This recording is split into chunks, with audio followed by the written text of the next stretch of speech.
할렐루야. 수요일 새벽에 오신 우리 성도님들을 환영하고 축복합니다. 우리 서로 인사하실까요? 반갑습니다.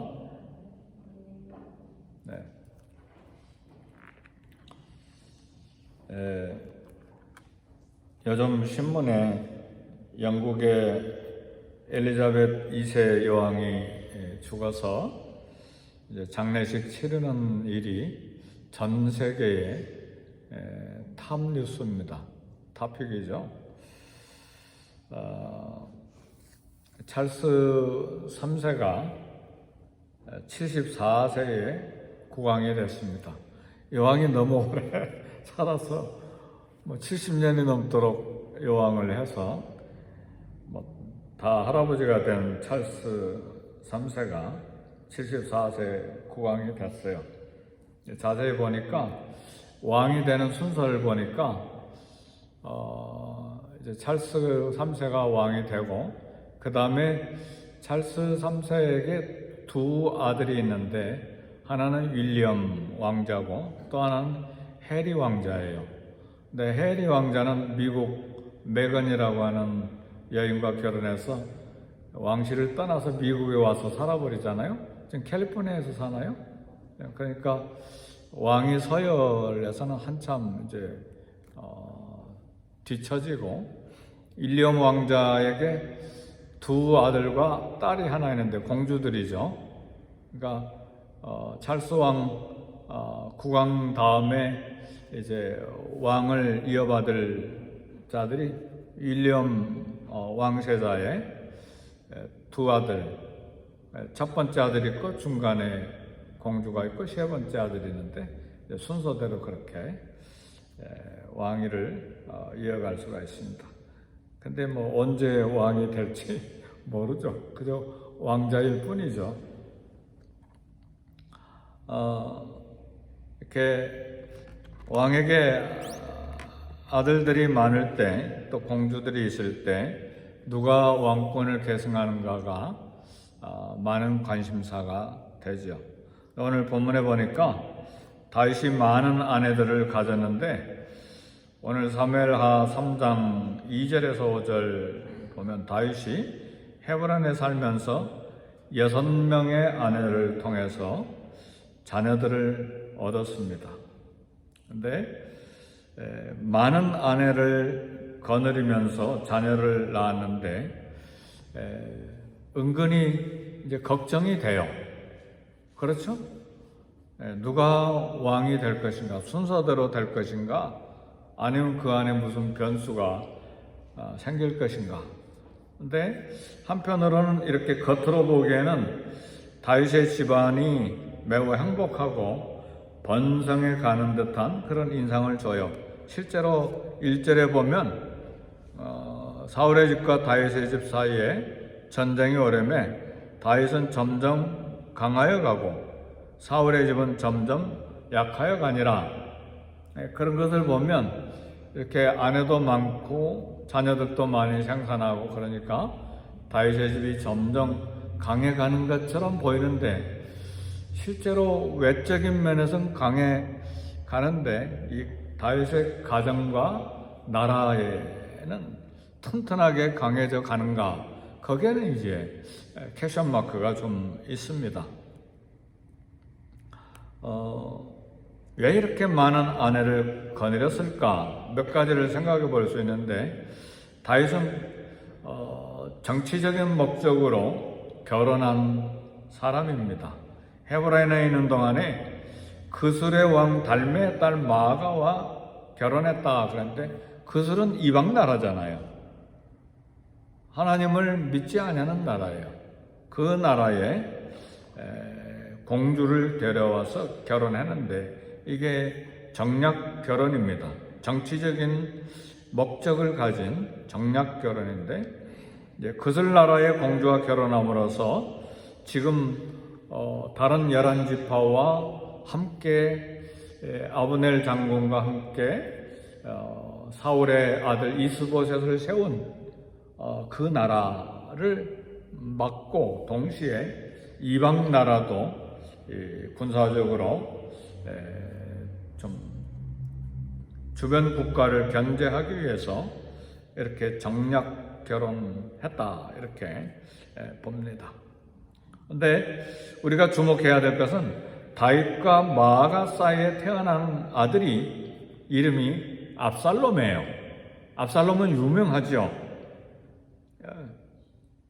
압살롬은 다윗의 아들이지만 어머니가 이방 여인이에요.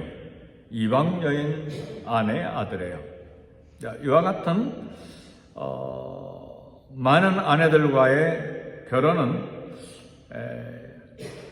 왕에 대한 하나님의 명령을 거역한 거예요. 분명히 율법에는 왕은 아내를 많이 두지 말라 그렇게 이야기했거든요. 근데 수많은 아내를 거느린 건 앞으로 다윗의 아내를 좀 더 두죠.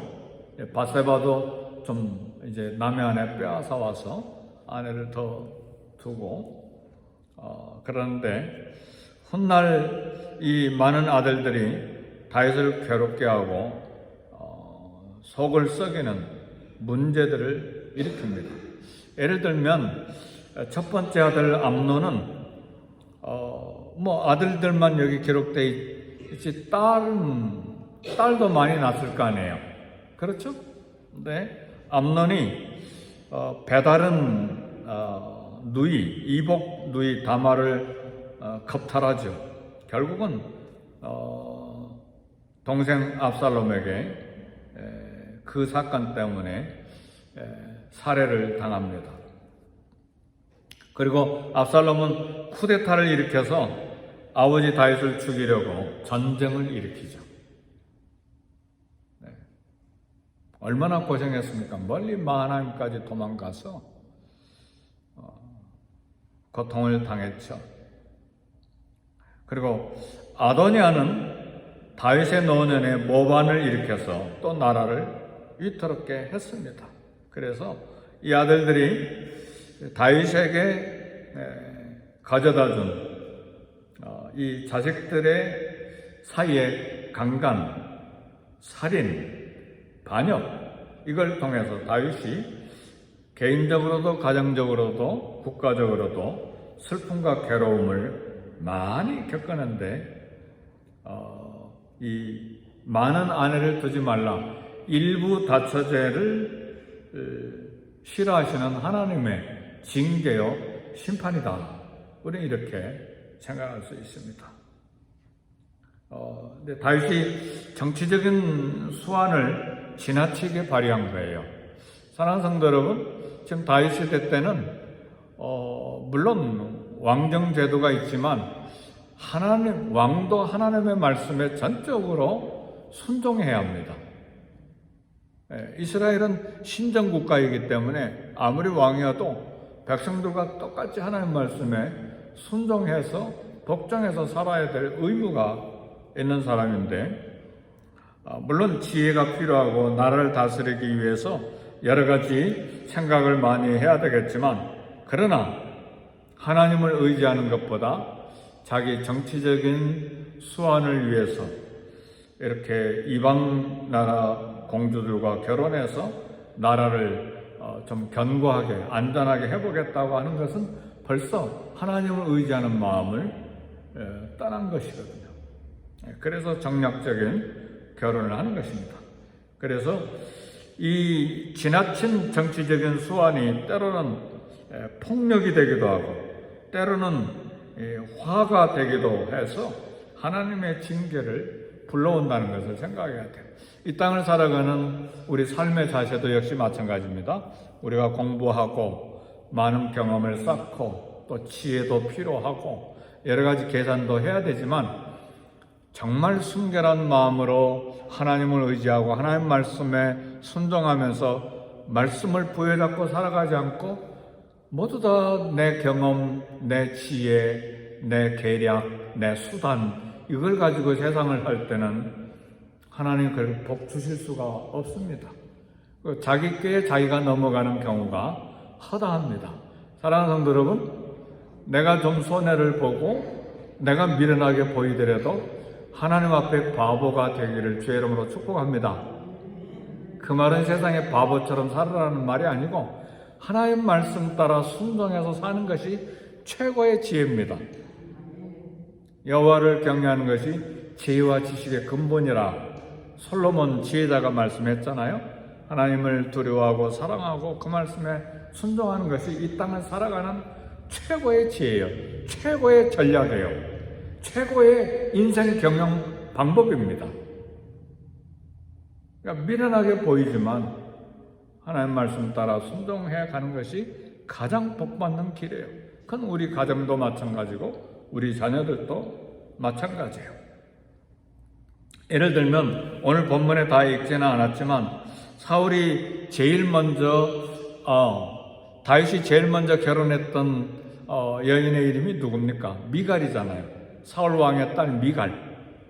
근데 사울 왕이 죽이려고 하니까 다윗이 도망 나가면서 사울이 다윗과 결혼시켰던 딸 미갈을 다른 사람에게 결혼시켜 버립니다. 그래서 여기 말씀 쭉 보면 미갈의 남편 이름이 나와요. 발디엘이라고 하는 사람의 아내가 되었는데 다윗이 사실은 미갈과 결혼할 때 블레셋 사람 200명을 죽이고 결혼 지참금으로 주고 그 다음에 결혼을 했는데 자기 아내였던 건 사실이지만 이미 이제는 발델이라고 하는 아내가 되어버렸잖아요. 그런데 다시 빼앗아 옵니다. 그러니까 오늘 본문의 말씀 보니까 이 발델이 행복하게 아내와 함께 살다가 그냥 다윗이 다시 빼앗아 가니까 남편이 막 통절하게 울면서 따라오잖아요. 얼마나 울면서 따라왔든지 아브넬 장군이 이제는 돌아가라 하니까 장군이 돌아가라고 하는데 어떡하겠어요. 울면서 돌아가죠. 그러니까 왜 이렇게 데리고 왔는가? 옛날 자기 아내였던 권리를 차지하게 한 것이 아니라 다윗이 정치적인 목적은 무엇이냐? 사울의 딸 미갈을 데려와서 지금 11지파가 이스보셋을 왕으로 세우고 있잖아요. 그러니까 그런 모든 사울의 베냐민 지파와 11지파에 대한 통합을, 이스라엘의 통합을 시도하는, 내가 사울과 멀리 떨어져 있는 사람이 아니다. 그 사울의 딸 미갈이 내 아내다. 이게 정치적인 수단이거든요.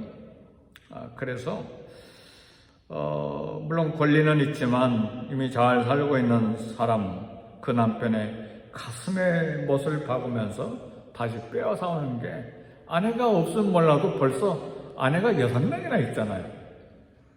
또 빼앗아 오는 건 이건 문제가 심각하고, 나중에 이런 것이 발전해서 자기 부하 장군 우리아 장군의 아내인 밧세바도 또 빼앗아 오잖아요.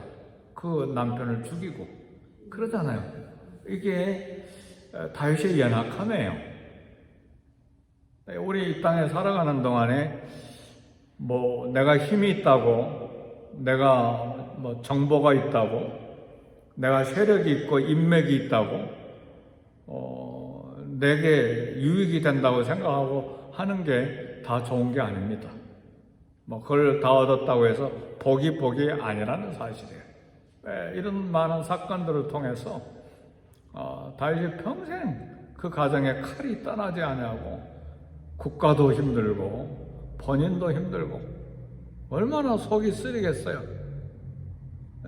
자식들이 싸우고 서로 대화만 안 해도 부모의 가슴이 속이 타는데 서로 죽이고 그러잖아요.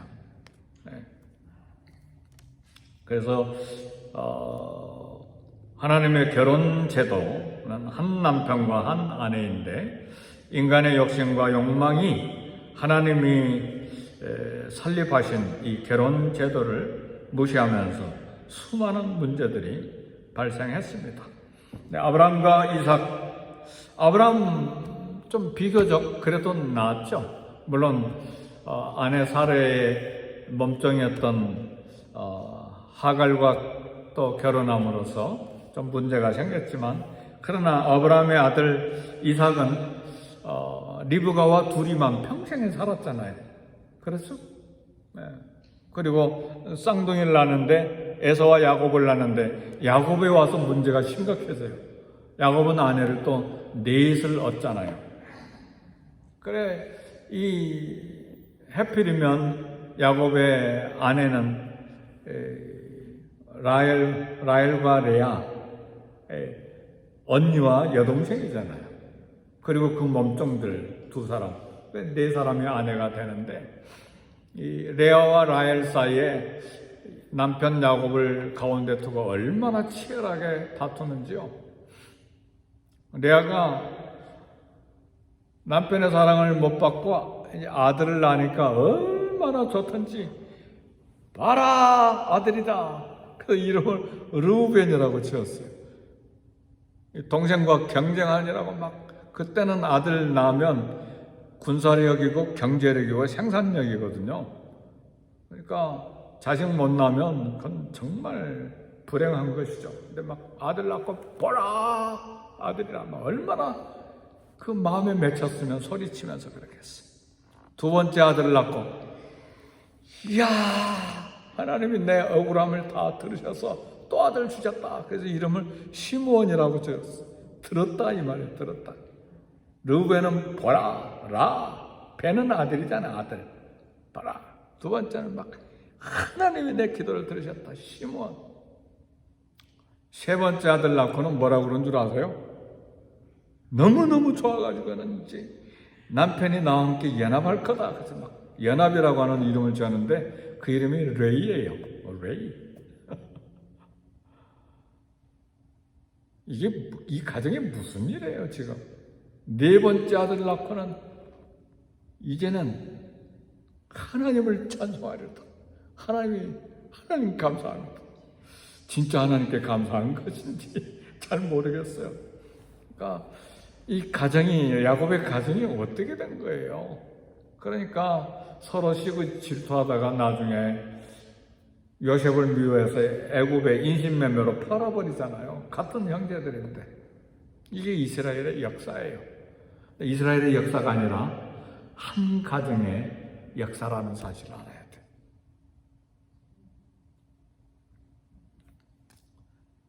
사랑하는 성도 여러분, 이 배우자 선택의 중요성은 얼마나 중요한지 몰라요. 정치적인 목적의 이 정략 결혼을 위해서 이방인과 결혼하고, 솔로몬도 똑같았잖아요.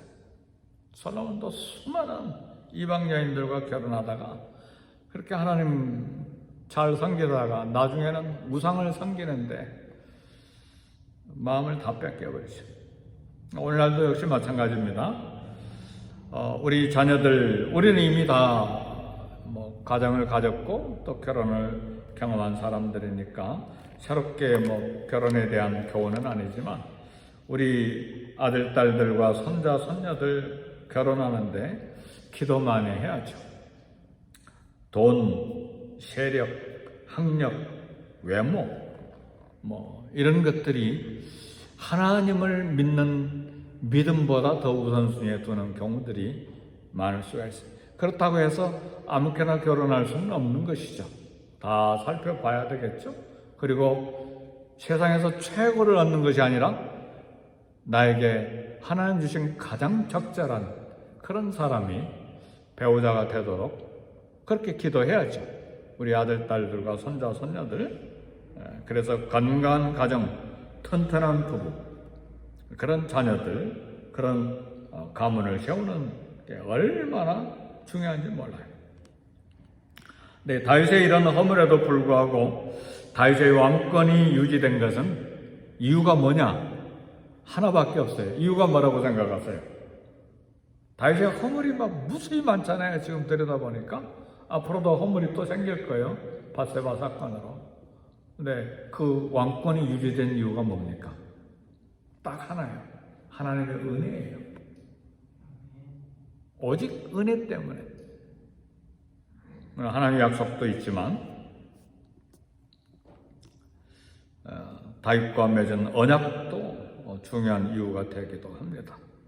오늘 우리도 죄와 허물로 얼룩져 있지만 하나님의 은혜로 구원받았습니다.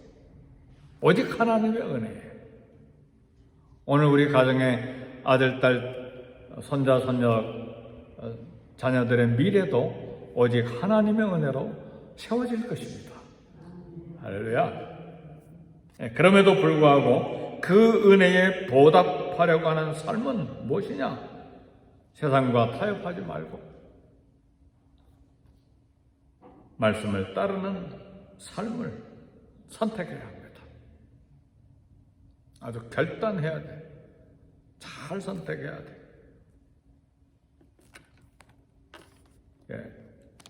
하나님의 복받는 가정, 자녀, 가문을 세우는데 기도할 뿐만 아니라 많이 힘써야 돼. 남자가 부모를 떠나 그의 아내와 합하여 둘이 한 몸을 이룰지니라. 창세기에 있는 말씀이죠.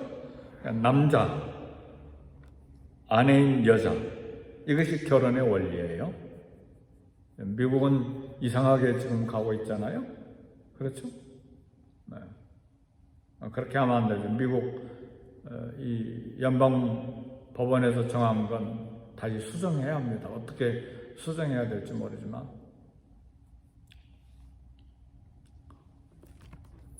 아빠, 할아버지, 할머니, 아들이 와서 내 결혼할 사람 보여줄게요 하고 남자를 데려와 버리면 어떡하죠? 딸과 손녀가 아빠, 엄마, 할아버지, 할머니, 나 결혼할 사람이요. 그리고 손녀가 여자를 데리고 왔어요. 그럼 어떡하죠?